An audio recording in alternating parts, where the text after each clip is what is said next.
untuk mengamalkan kitab Bidayatul Hidayah, kemudian mendapatkan mimpi melihat Nabi SAW.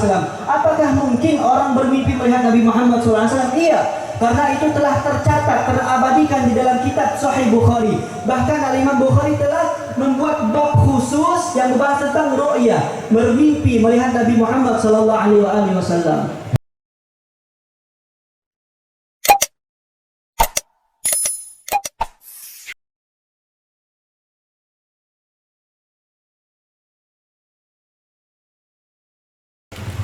لا إله إلا الله محمد رسول الله صلى الله عليه وعلى آله وصحبه وسلم.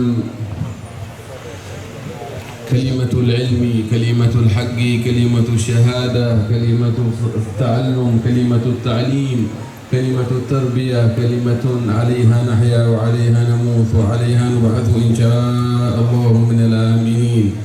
Sayyidil Habib Muhammad bin Al-Habib Al-Munsib Ali bin Abdul Qadir bin Muhammad bin Al-Imam Ali bin Muhammad bin Husain Al-Habashi memulai ceramah beliau dengan membuka kalimat tauhid la ilaha illallah Muhammadur Rasulullah sallallahu alaihi wasallam, yang dimana kalimat tauhid ini adalah kalimat pembuka, kalimat yang menjadi saksi, kalimat hak, kalimat yang dengannya kita hidup, kalimat yang dengannya kita mati, dan kalimat yang dengannya kita nanti dibangkitkan di hari kiamat oleh Allah Subhanahu wa taala. Wa alzamahum kalimat at-taqwa wa kanu ahqa biha wa ahlaha. Dan Allah Subhanahu wa taala menjadikan kalimat tauhid itu kalimat takwa, wa alzamahu kalimat at-taqwa, dan Allah Subhanahu wa taala menjadikan kalimat tauhid, siapapun orang yang menyebutnya maka itu tanda bahwa seorang tersebut telah bertakwa kepada Allah Subhanahu wa taala. نصلي ونسلم على سيدنا محمد وعلى آله وصحبه وسلم مفتاح باب رحمة الله عدد ما في علم الله صلاة وسلاما دائمين بدوام ملك الله. Kemudian Sayyidil Habib Muhammad menghaturkan salawat serta salam kepada Sayyidina Muhammad sallallahu alaihi wasallam, yang dimana baginda Nabi Muhammad ini ibaratkan kunci untuk membuka pintu rahmat Allah, dan jumlah salawat tersebut berjumlah dengan ilmu pengetahuan Allah Subhanahu wa taala. باللسان الجامع في الحضرة الواسعة صلاة يمد بها جسمنا من جسمه.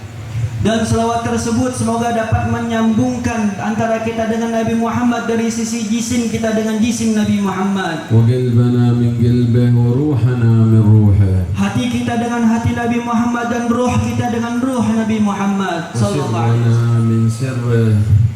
Dan juga sir kita bersambung dengan sir Nabi Muhammad. تعود بركتها علينا وعلى أولادنا وأصحابنا وأهل عصرنا يا نور يا نور يا نور اجعلنا نورا بحق النور.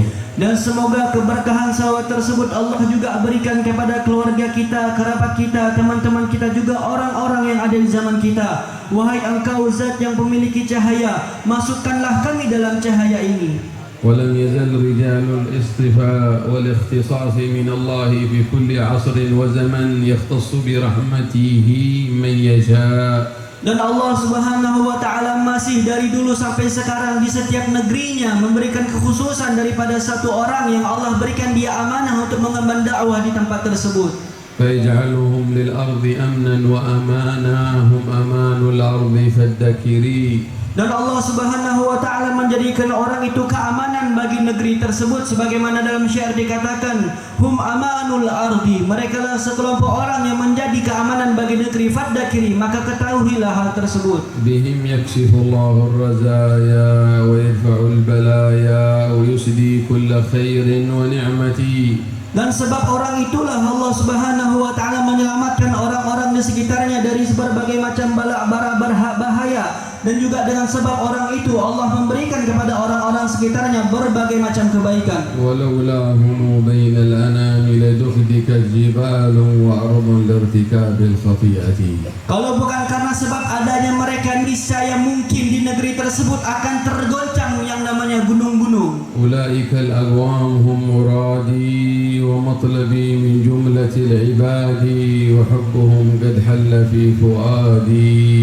Dan merekalah orang-orang yang dimana cinta kepada mereka telah tertanam di dalam hatiku. أهل العلوم والعبادات والأوراد. Siapa mereka? Mereka adalah orang-orang ahlul ilmi, orang yang ahli ibadah, dan orang yang ahli membaca wirid.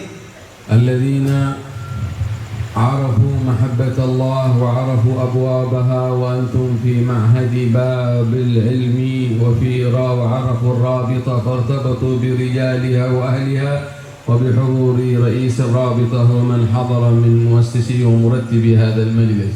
Yang dimana mereka adalah orang-orang yang tahu bagaimana ma'rifat kepada Allah. Bahkan mereka juga tahu bagaimana pintu menuju ma'rifat kepada Allah. Dan mereka dan kita sekarang di sini berada di Babus Salam, pintunya keselamatan. Dan kita berkumpul di tempat ini bersama segenap pengurus Rabithah Alawiyah yang dengannya semoga Allah Subhanahu wa taala menrabithahkan, mengikat hati kita dengan mereka para orang-orang saleh.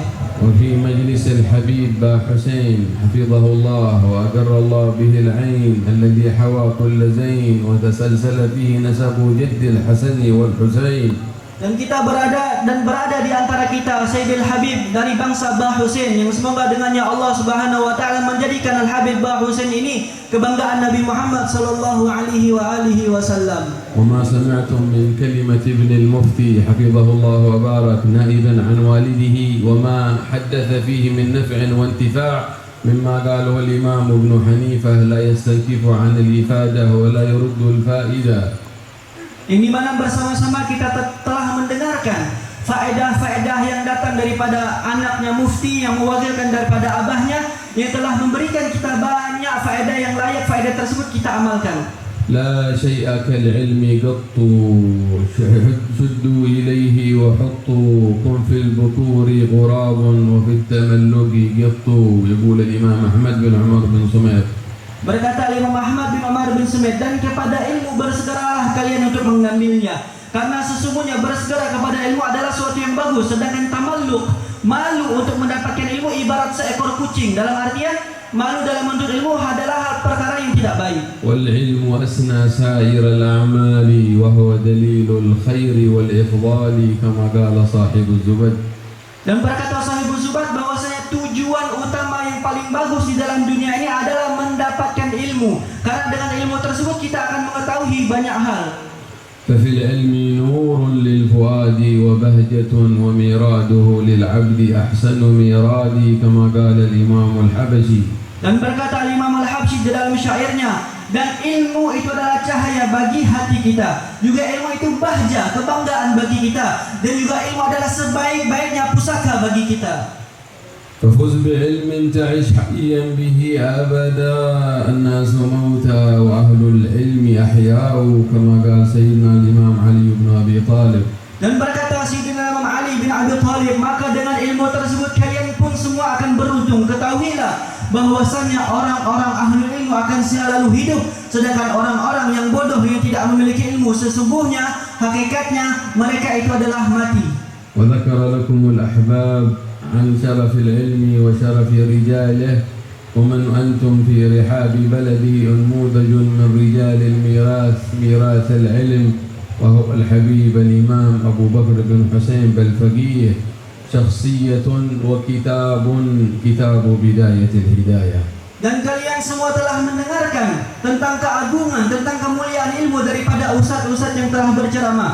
Dan alhamdulillah kalian semua di sini adalah secara tidak langsung termasuk orang-orang yang mewariskan ilmu yang datang dari Al-Habib Abu Bakar bin Husain bin Faqih, yang dimana Al-Habib Abu Bakar bin Husain bin Faqih menyebarkan ilmu tersebut bersumber dari kitab Bidayatul Hidayah. Syakhsiyatun wa ilmun wa adabun. Seseorang yang memiliki ilmu yang sangat luas serta adab yang baik. ترجمة طريقة السلف الصالح من ساداتنا آل باعلوي فيما قال الإمام علي بن محمد الحبشي وها هي أعمال خلت عن شوائب وعلم وأخلاق وكثرة أوراد. Dan juga Al-Habib Abu Bakar bin Husain bin Faqih menyebarkan daripada tariqah salaf yang mana dikatakan Imam Ali bin Muhammad bin Husain al-Habashi. Dan inilah tariqah yang bebas daripada sesuatu perkara-perkara yang tidak baik. Apa hal tersebut? Ilmu, amal, akhlak yang baik dan juga wirid yang banyak. مما قاله وترجمه الإمام الحداد في جوابه لتلميذه الإمام محمد بن زين الحبشي كما سمعتم لما سأله عن طريقة ساداتنا البعلوي الحضار ما هي طريقتهم؟ قال تقوم على 5 أركان. العلم والعمل والإخلاص والورع والخوف من الله. Dan juga kita telah dengarkan bersama apa itu jalan atau tariqah salaf terdahulu. Daripada kisah Imam Ahmad bin Zain al-Habasyi bertanya kepada gurunya Imamul Haddad, maka Imam Haddad mengatakan kepada muridnya ada 5 pondasi tariqah atau jalan salaf terdahulu. Yang pertama ilmu, kemudian amal, kemudian wara', kemudian ikhlas, dan yang terakhir adalah khauf, takut kepada Allah Subhanahu wa taala. فأجمل تعريفها نظما الإمام علي بن محمد الحبشي صاحب المولد وصاحب الرباط بقوله: وها هي أعمال خلت عن شوائب وعلم وأخلاق وكثرة أوراد. Kemudian dari cerita ini Al-Imam Ali bin Muhammad bin Husain al-Habasyi mencakupnya dalam sebuah syair, wa hiya a'malun khalat an syawaibi, dan inilah amal-amal yang terbebas dari perkara-perkara yang jelek, wa ilmun wa akhlaqun wa kathratul auradi, yang berawal dari ilmu kemudian mengamalkannya ditambah dengan memperbanyak membaca wirid. وأن محصل الطريقة العلوية في مجملها في آية قرآنية: وأن هذا صراطي مستقيما فاتبعوه. Dan sesungguhnya juga daripada tariqah alawiyah ini telah dicakupkan atau secara globalisasi itu berlandaskan daripada firman Allah Subhanahu wa taala, dan inilah jalanku yang lurus, maka ikutilah jalan ini. تلقوا ميراث علم لا إله إلا الله محمد رسول الله صلى الله عليه وعلى آله وصحبه وسلم أب عن جد وشيخ وتلميذ عن شيخ، لهم طريقان: طريقة الأشيوخ وطريقة الآباء. Dan mewariskan kalimat la ilaha illallah Muhammadur Rasulullah ataupun ilmu ini ada 2 jalan. Jalan yang pertama mengambil dari silsilah dari abah atau dari anak ke orang tua. Sedangkan jalan yang kedua dari murid kepada gurunya.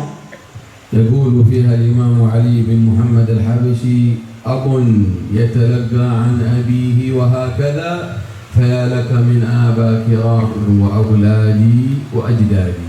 Berkata Imam Ali bin Muhammad bin Husain al-Habasyi, mendapatkan ilmu dari seorang anak kemudian ke bapaknya, daripada bapak kepada kakeknya, maka beruntunglah kalian orang-orang yang memiliki orang-orang tua yang mulia, yaitu orang-orang yang menguasai ilmu.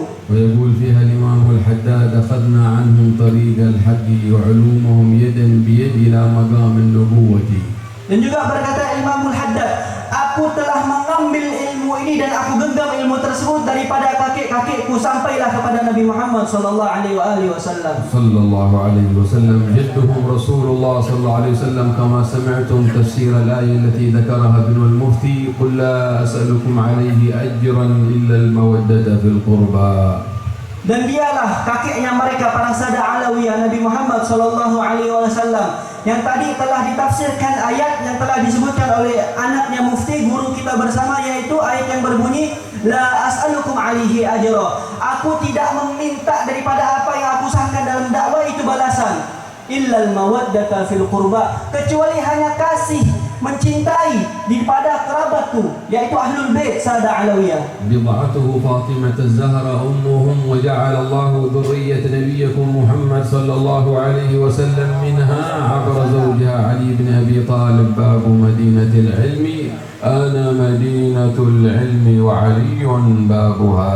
Dan juga termasuk memberikan balasan kepada cucu keturunan Sayyidah Fatimah Zahra yang menikah dengan Sayyidina Ali karramallahu wajhah, yang telah disabdakan oleh Nabi Muhammad, ana madinatul ilmi wa aliyun babuha, aku adalah kotanya ilmu sedangkan Ali adalah pintunya.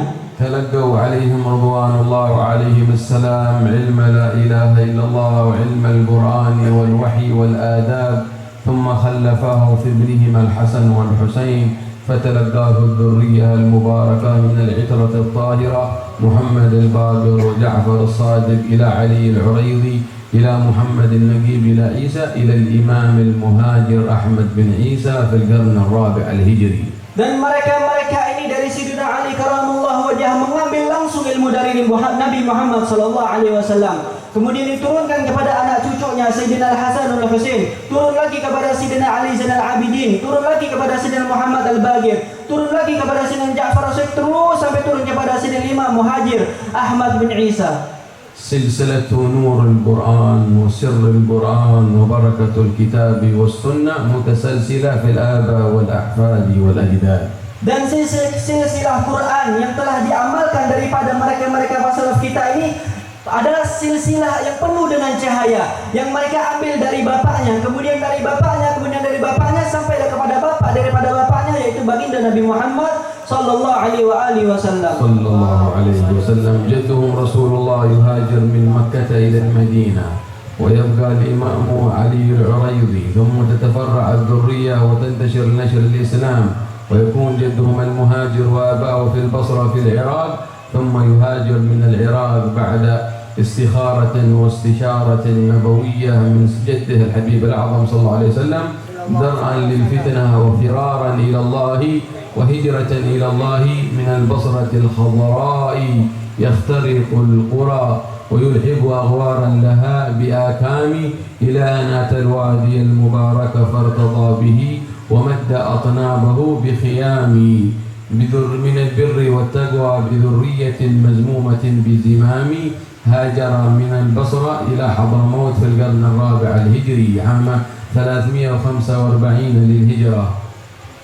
Dan mereka para salafun salihun meneladani daripada apa yang pernah dilakukan oleh kakek mereka. Sayyidina Muhammad sallallahu alaihi wasallam berhijrah, berpindah dari Makkah ke Madinah, kemudian menyebarkan ilmunya. Dan ini jangan diteruskan atau diikuti oleh keturunan beliau sallallahu alaihi wasallam, yaitu Sayyidina Imam Muhajir ilallah Ahmad bin Isa, yang dimana beliau ini sebelumnya tinggal di Basrah, sebuah negeri yang sangat indah, penuh warna-warna hijau, negeri yang subur. Namun ketika Sayyidina Imam Muhajir ilallah Ahmad bin Isa mendapatkan bisyarah dari Nabi Muhammad sallallahu alaihi wasallam untuk menyebarkan ilmu tersebut, maka beliau berhijrah dari negeri Basrah yang subur menuju Hadramaut, tanah yang gersang.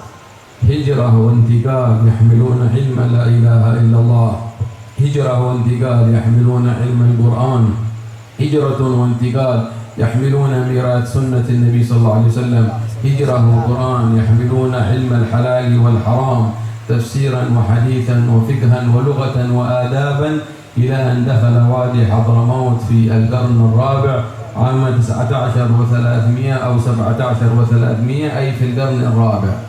Dan perpindahannya Imam Muhajir dari Basrah menuju Hadramaut adalah membawa ilmu Al-Quran, membawa kalimat tauhid la ilaha illallah, membawa cahaya. Dan perpindahan tersebut terjadi pada tahun 319 Hijriah.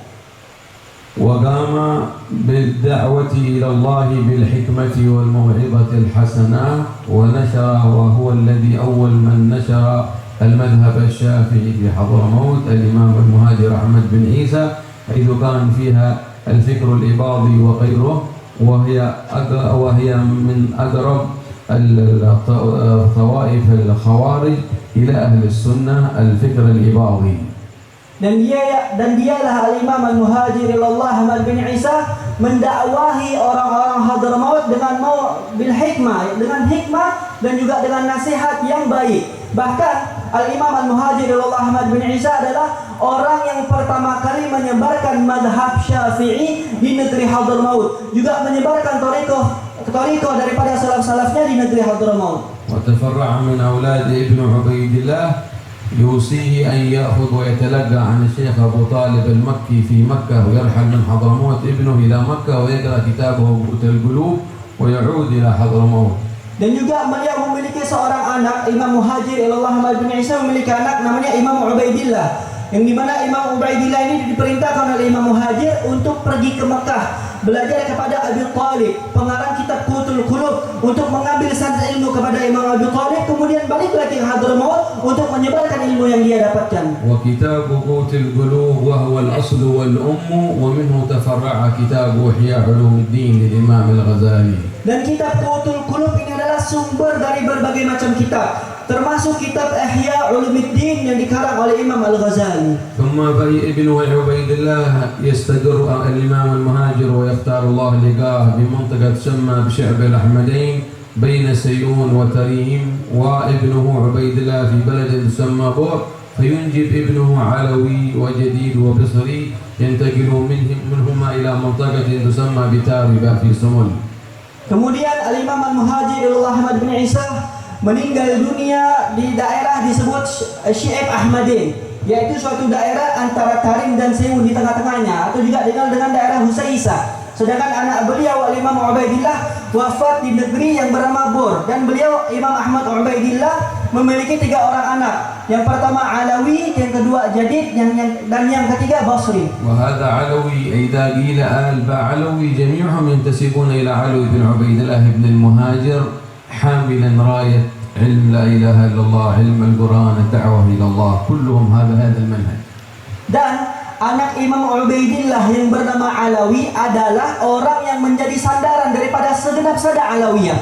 Para Alawiyin, kenapa disebut Alawiyin? Karena mereka disandarkan kepada Imam Alawi bin Imam Ubaidillah bin Imam Muhajir Allah Ahmad bin Isa, dan dialah orang yang mengemban dakwah atau bendera panji Nabi Muhammad SAW di negeri Hadramaut. فينجب ابنه محمد، ومحمد ينجب علي بن علوي خالع قسم في القرن السادس، أول من دخل مدينة تريم علي بن علوي خالع قسم. Kemudian Imam Alawi memiliki anak bernama Muhammad. Kemudian Muhammad memiliki anak bernama Ali Khali' Gasam. Dan Imam Ali Khali' Gasam adalah orang yang pertama kali berdakwah Islam dengan thariqah salaf ke negeri Tarim.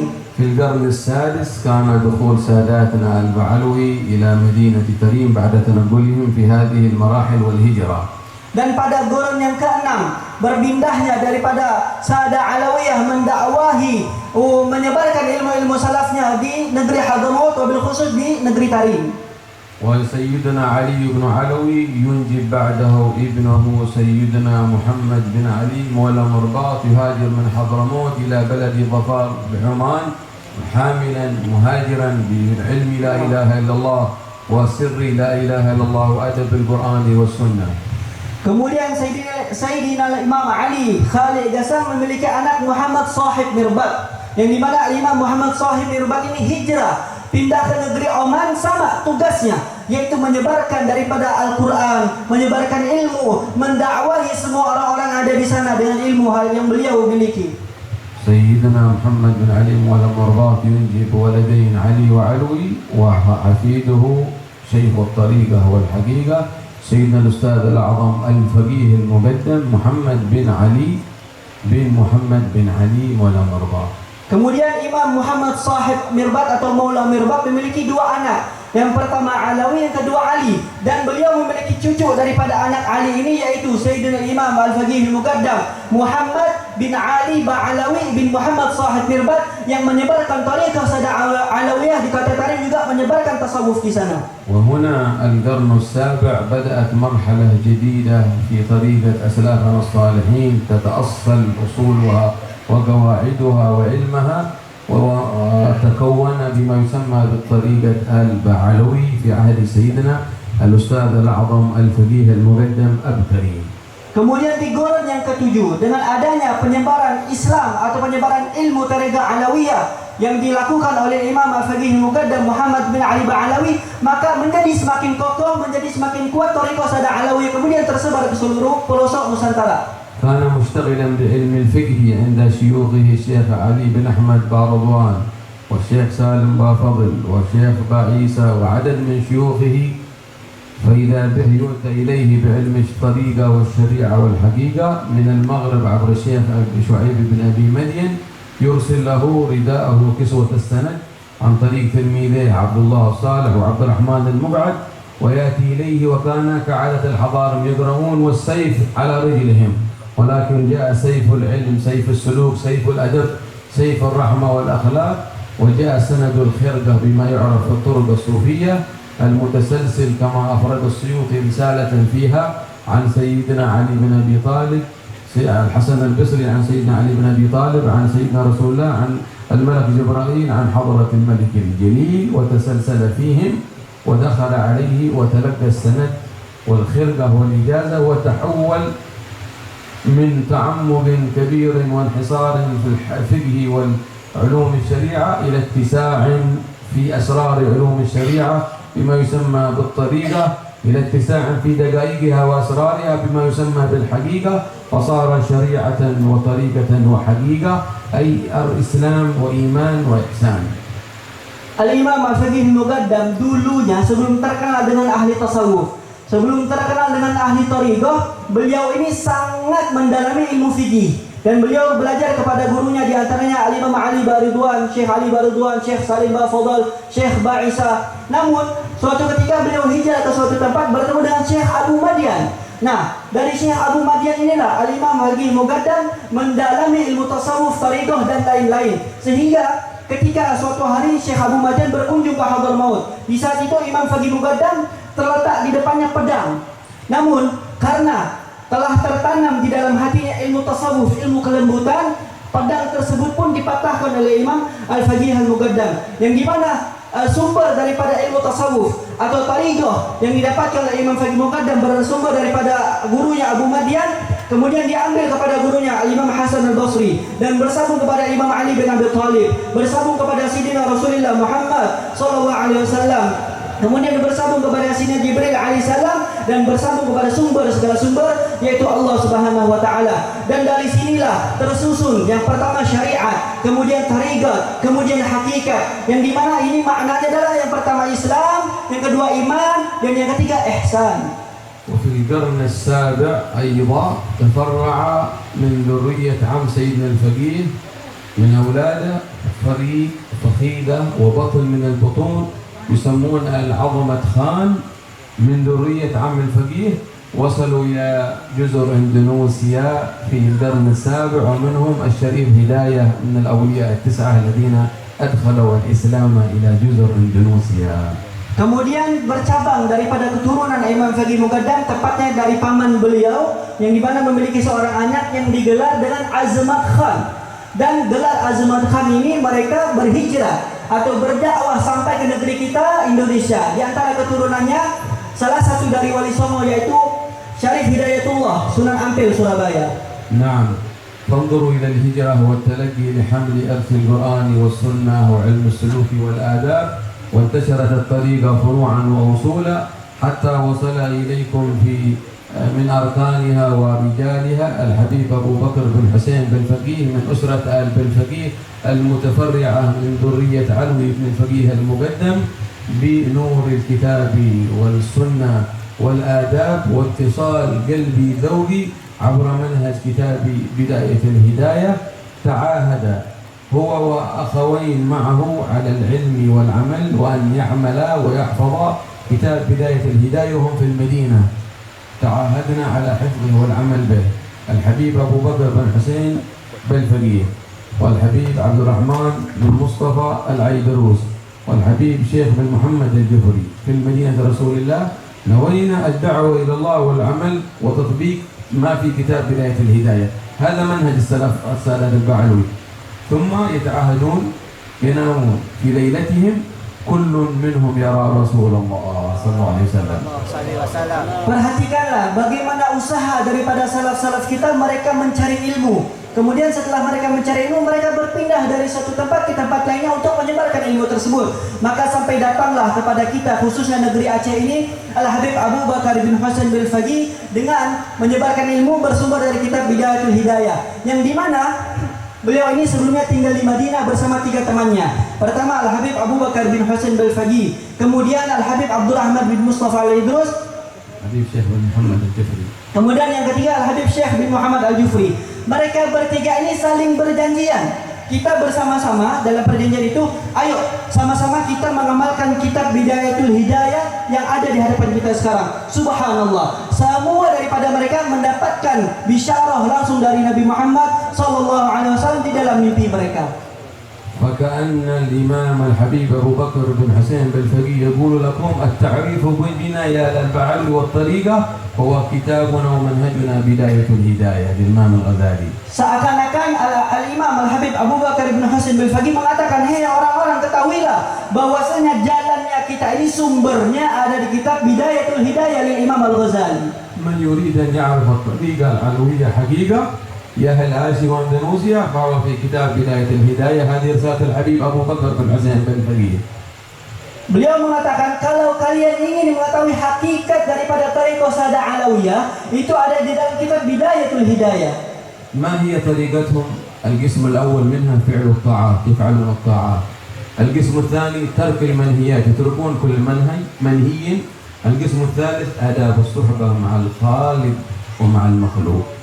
Apa jalan atau hakikat daripada Thariqah Alawiyah? Itu tercatat di dalam kitab Bidayatul Hidayah, susunan bab pertama itu ilmu. Kemudian yang kedua, meninggalkan perkara-perkara maksiat. Dan yang ketiga, muamalah atau sosialisasi kita dengan Allah Al-Khaliq dan juga Al-Makhluk semuanya. حقيقة بداية الهداية شرح أركان الطريقة العلوية: العلم، العمل، الإخلاص، الورع، الخوف من الله، في أقسام بداية الهداية الثلاثة. Sesungguhnya kitab Bidayatul Hidayah ini mencakup dan menjelaskan 5 pondasi Thariqah Sada Alawiyah yang tadi disebutkan: ilmu, amal, wara, ikhlas dan khauf. Kemudian dipersempit atau ikhtisar, diringkas oleh Imam Ghazali di dalam kitab Bidayatul Hidayah dengan ilmu, mengamalkannya, kemudian meninggalkan maksiat, dan yang ketiga sosialisasi yang baik dengan Allah Subhanahu wa taala dan kepada semua makhluknya. وهو الذي بداية الهداية سيوصلك إلى المرجع الكبير لساداتنا البعلي وهو كتاب إحياء علوم الدين. دخل حضرموت في عصر الإمام السقاف، ثم اهتموا به أي اهتمام. حفيده سيدنا العيدروس اهتموا بكتاب الإحياء نشرا وقراءة فوق 40 مرة وزيادة. Dan juga kitab Bidayatul Hidayah ini telah menimbulkan daripada syarahnya, yaitu kitab Ihya Ulumuddin yang dimana di Hadramaut, yang orang yang pertama kali memperhatikan kitab Ihya Ulumuddin yaitu Imam Al-Aidrus. Dan kitab Ihya Ulumuddin ini pertama kali masuk pada garan yang ke-7 di zamannya Imam Abdul Rahman As-Segaf. أختم كلمتي: الثلاثة الذين تعاهدوا على العمل بما في بداية الهداية ورأوا رسول الله. ما دليل الرؤيا؟ دليل الرؤيا في صحيح البخاري. هل ممكن نرى رسول الله؟ نعم، بوب وترجم الإمام البخاري في صحيحه باب رؤية النبي صلى الله عليه وسلم يقظة ومناما. Dan saya akan menutup perkataan saya atau ceramah saya pada malam hari ini dengan kisah 3 orang sahabat tadi yang mereka saling berjanji untuk mengamalkan kitab Bidayatul Hidayah, kemudian mendapatkan mimpi melihat Nabi SAW. Apakah mungkin orang bermimpi melihat Nabi Muhammad SAW? Iya, karena itu telah tercatat, terabadikan di dalam kitab Sahih Bukhari. Bahkan Al-Imam Bukhari telah membuat bab khusus yang membahas tentang ru'ya, bermimpi melihat Nabi Muhammad SAW. هل ممكن أي واحد منا يرى رسول الله؟ نعم، الأصل أن ترى، لأن الروح في الأصل هي في عالم الأمر، في عالم القدس، ولكن الذي يقدر عليها هو ما وجهه الإمام الغزالي في البداية: فعل الطاعات، ترك المحرمات، والأدب مع الله وهو الخالق والمخلوق. يعيد الروح إلى أصلها فتعيش في عالم الأمر وعالم القدس فترى. وإذا انحرفت بالمعاصي والغفلة والبعد عن العلماء وعن آداب الإسلام ومجالسة الصالحين، ارتكبت المحرمات، تكدرت المرآة، فحبست الروح ولم ترى. Apakah mungkin kita itu bermimpi Nabi Muhammad SAW?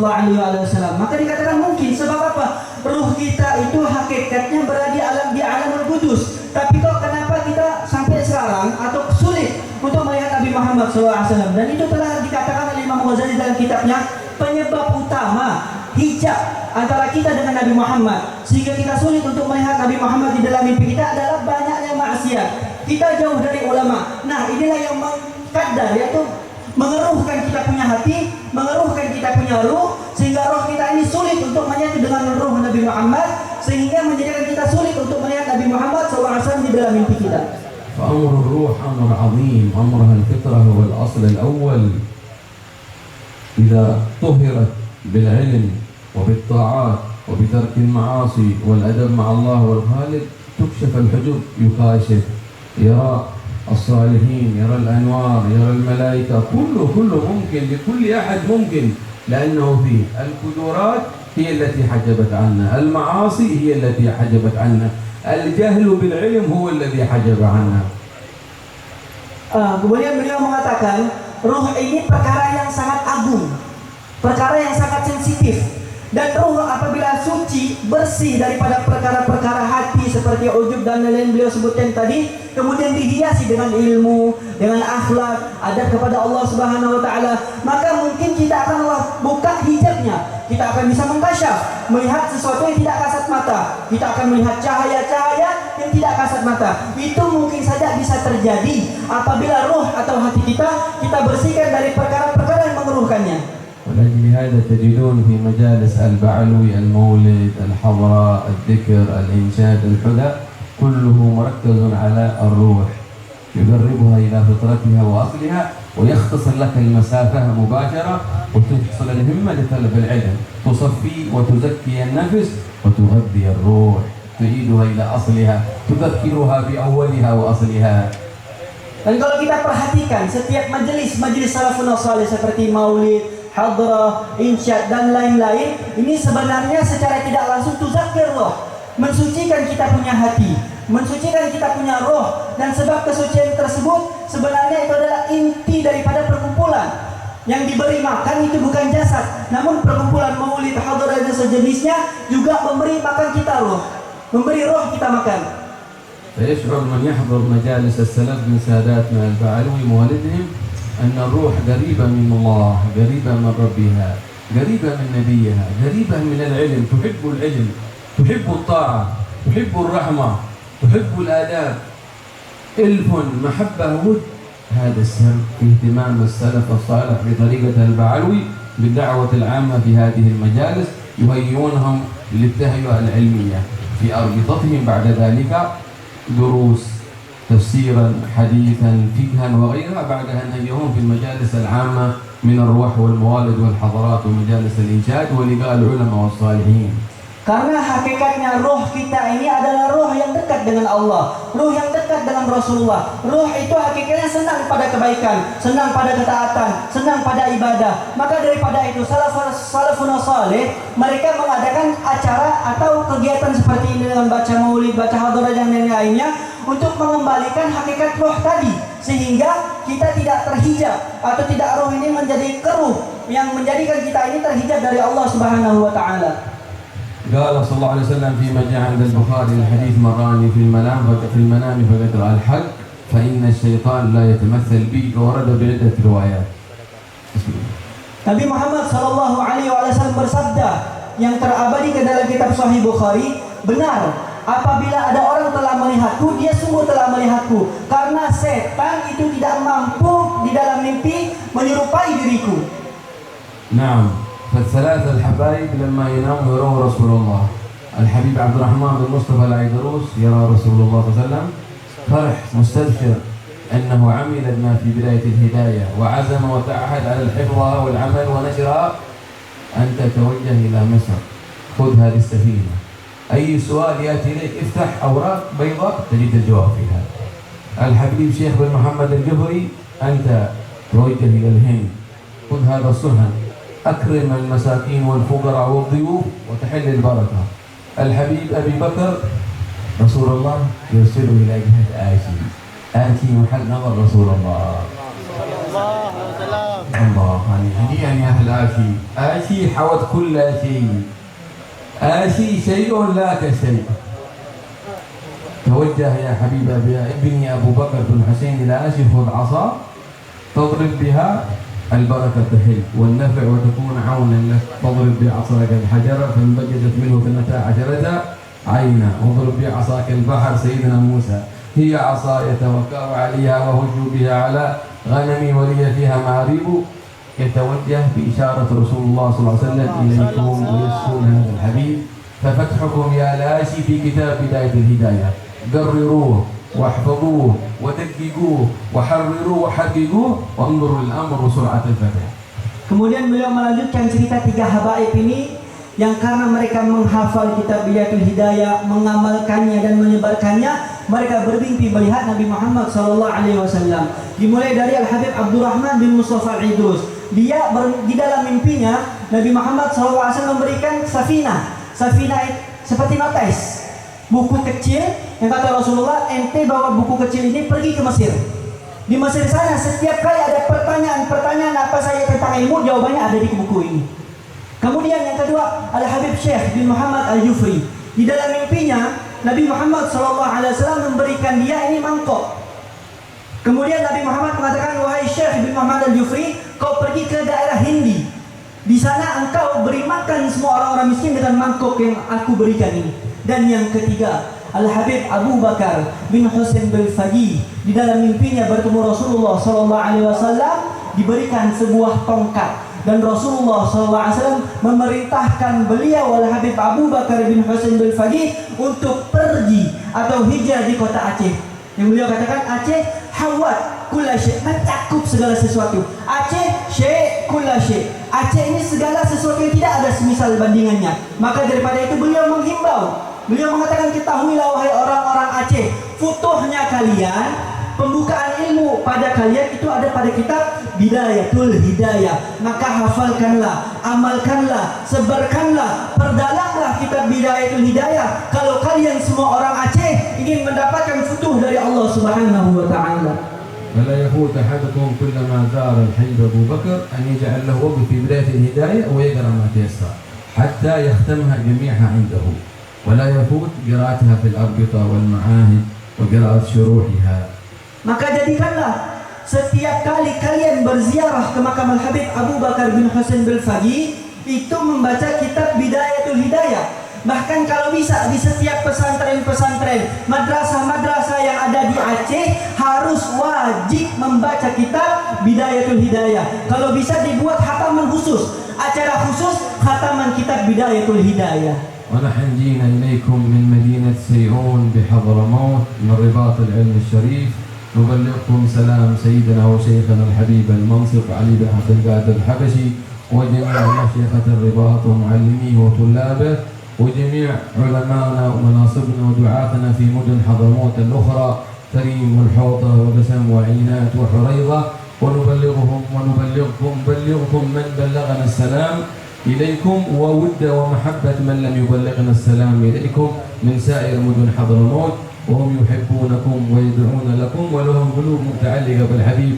أبو بكر بن حسين بالفقيه وبكم مثل ما أنتم متعلمون بحضرموت سيئون وتريم والحوطة وقسم وعينات وحريضة وساحلها وواديها وجميع مدنها.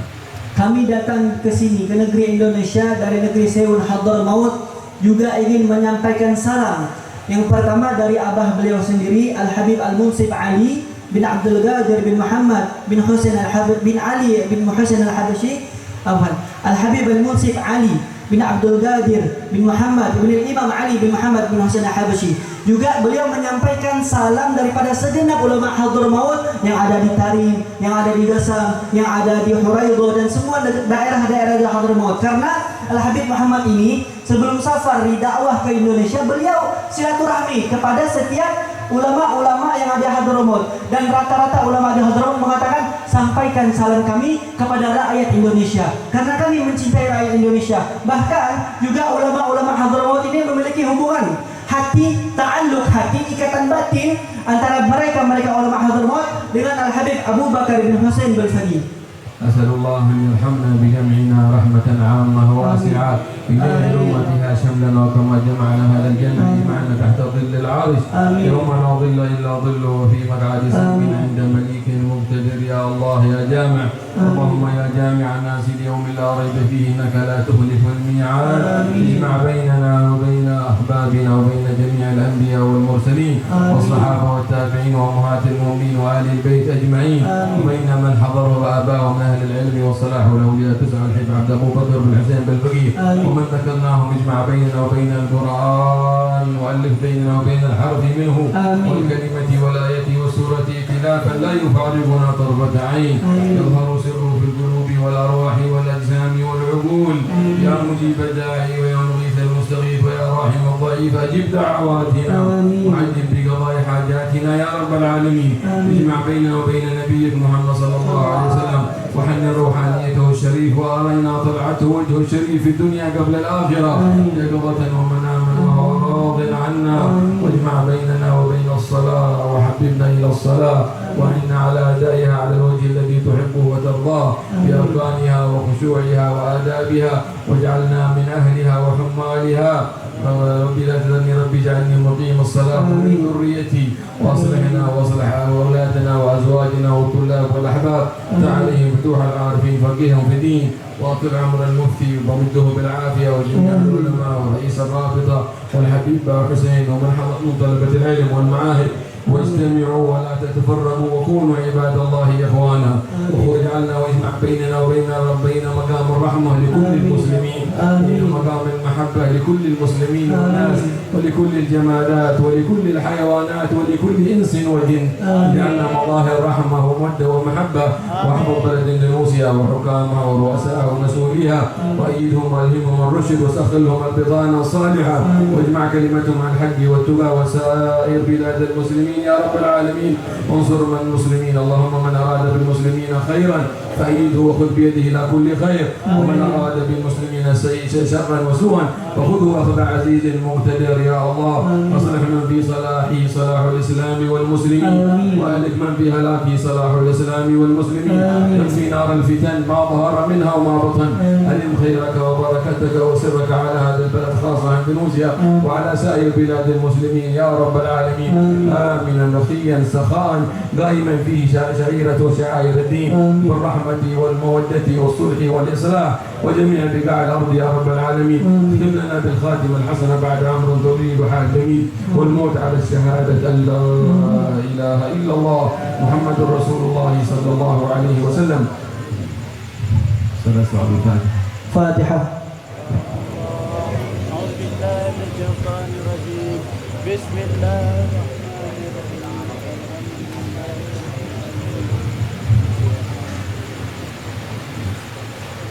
لا إله إلا الله لا إله إلا الله لا إله إلا الله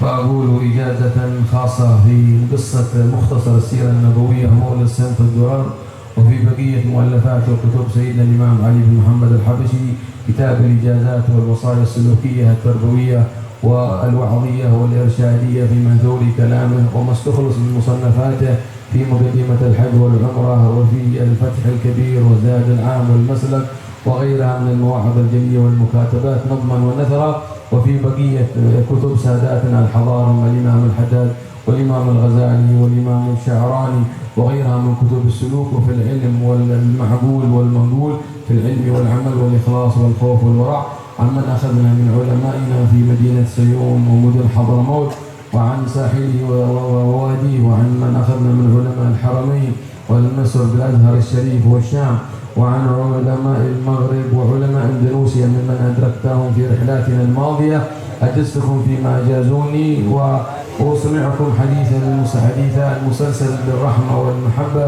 ليبقى شعارنا المحبة والرحمة. قال صلى الله عليه وعلى آله وصحبه وسلم الراحمون يرحمهم الرحمن تبارك وتعالى يرحموا من في الأرض يرحمكم وفي رواية يرحمكم من في السماء. وقال صلى الله عليه وعلى آله وصحبه وسلم يا معاذ إني أحبك فلا تدع أن تقول دبر كل صلاة اللهم أعني على ذكرك وشكرك وحسن عبادتك. Wabillahi ijazah.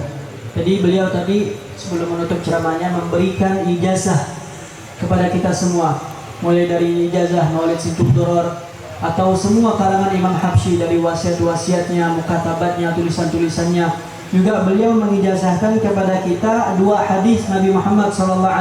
Yang pertama disebut hadis Ar-Rahmah, yaitu yang berbunyi Ar-rahimun yarhamuhumur rahman wa tabaraka wa ta'ala. Irhamu man fis sama' yarhamkum, dan sebagian riwayat yarhamukum man irhamu man fil ard. Irhamu man fil ardi yarhamkum. Di riwayat lain yarhamukum man fis sama'. Ini hadis rahmah. Yang kedua disebut hadis mahabbah, yaitu ketika Rasulullah SAW mengatakan kepada sahabatnya Sayyidina Mu'adz bin Jabal, "Wahai Mu'adz, aku mencintaimu." Kemudian wasiat dari Rasulullah kepada sahabat Mu'adz, jadikanlah atau jangan lupa setiap selesai sholat kau katakan Allahumma a'inni ala dzikrik wa syukrik wa husni ibadatik. Dan ijazah tersebut kita terima dengan mengatakan qabilnal ijazah.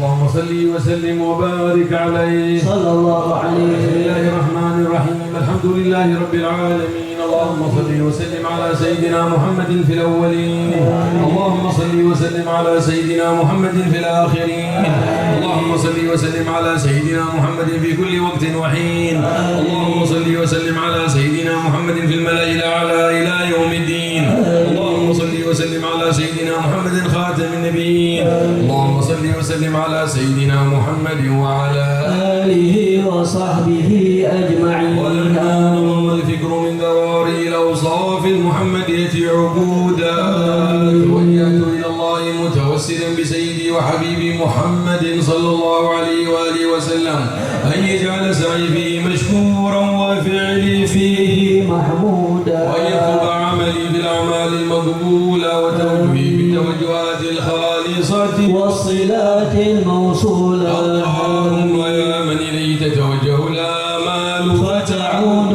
ظافرا، وعلى باب عزته تحط الرحال وتغشاها منه الفيضات الغامرة. نتوجه إليك بأشرف الوسائل لديك سيد المرسلين عبدك الصادق الأمين سيدنا محمد الذي عمت رسالته العالمين. صلي وسلم على تلك الذات الكاملة مستودع أمانتك وحفيظ سرك وحامل راية دعوتك الشاملة الأبي الأكبر المحبوب لك والمخصص بشرف الأفخر في كل موطن من مواطن القرب ومظهر قاسم إمدادك في عبادك وساقي كوس إرشادك لأهل بداية سيد الكونين صلى الله عليه وأشرف الثقلين العبد المحبوب الخالص المخصوص منك بأجل الخصائص. اللهم صل وسلم عليه وعلى آله وأصحابه وآل حضرة الكرام من أحبابه.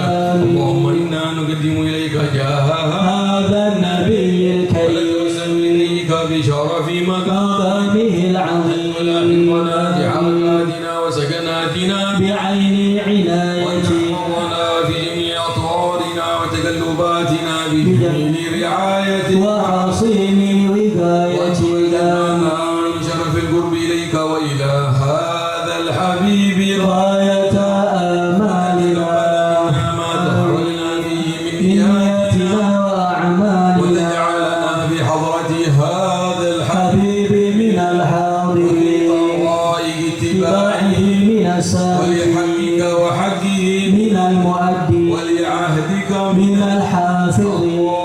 وإن لنا أطماعا في رحمتك الخاصة فلا تحرمنا. وعيونا جميلة هي وسيلتنا إليك فلا تخيبنا.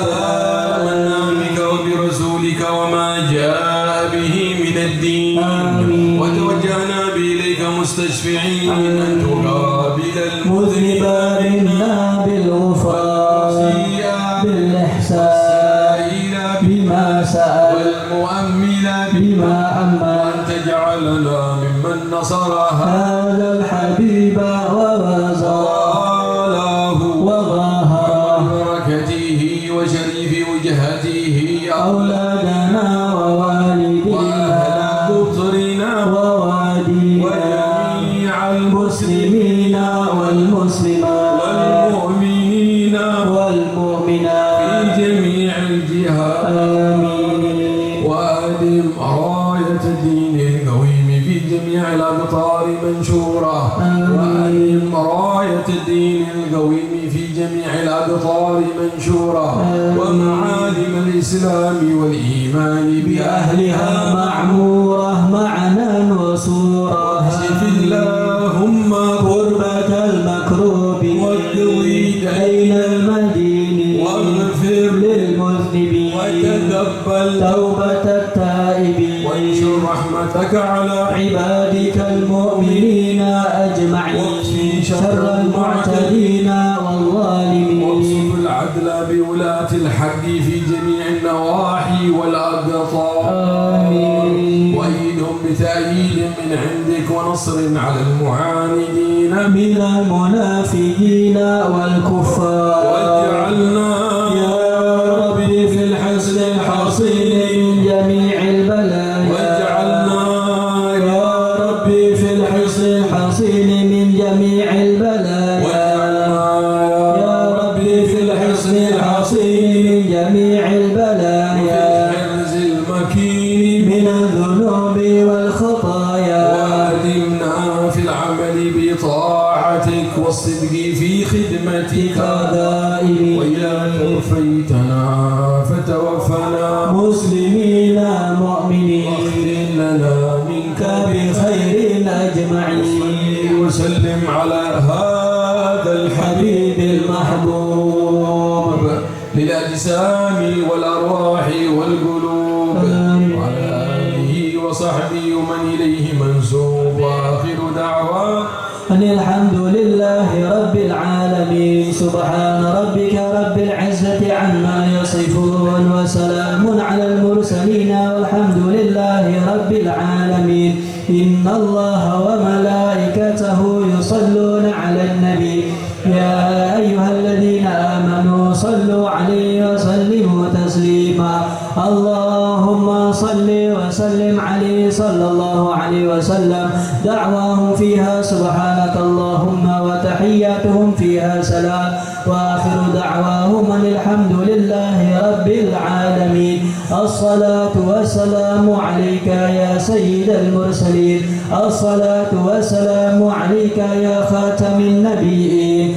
الصلاة والسلام عليك يا من أرسلك الله رحمة للعالمين. ورضي الله تعالى عن أصحاب رسول الله أجمعين. آمين. بسر الفاتحة.